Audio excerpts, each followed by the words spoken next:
When I say I've planned my funeral, I get met with looks of confusion as people come to the conclusion that it must be because I like my life less than most. Not that one day I'll be lifeless and a ghost. If I say I've planned my wedding, I'd be asked questions that I'm dreading about the menu, the venue, and then you ask about my perfect dress. But I must confess, this is not something of any interest to me, because I don't have Pinterest boards planning for the day I'm married.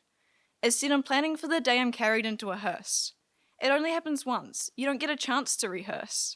You can get divorced and rewed, but you cannot come back from the dead. Unless you're Jesus, which I have some apprehension. Now, I'd like to make a mention. I don't need an intervention. Nothing I think is bridal or suicidal. I'm just concerned that society is idle when it comes to the discussion of dying.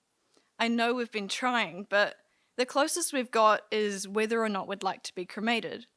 But the whole world is still sedated when it comes to the thought of death. About what comes after we have drawn our final breath.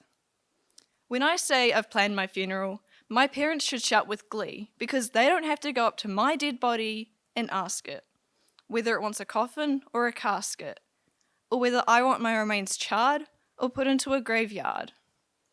When I say I've planned my funeral, I'm not saying I've planned my death. I'm just saying I'm more aware of it, not scared of it as most of the world seems to be. I'm acknowledging the certainty of my mortality. Unless by some miracle a doctor finds a chemical to put our aging at a standstill. But until then, my death is inevitable. I will die, and so will all of you. I know that's a heavy thought for you to think through, but think about your whānau, your bloodline. They have to choose whether your coffin's made of oak or pine. When I say I've planned my funeral, well, what is my perfect funeral, you may ask? Well, to go into all the details is no easy task. First, for the music, I don't want no church bell. I'm thinking more along the lines of Highway to Hell. I'll also include Take My Breath Away and Ha Ha You're Dead by Green Day. If I was cremated, I'd want my ashes mixed with glitter. But the environmental harm might make the greenies bitter. So instead, being buried sounds better for the environment to thrive. Or I could have my ashes made into a vinyl of Staying Alive. And when I'm standing up in heaven looking down from above, I see them lower me into my grave, playing How Deep Is Your Love.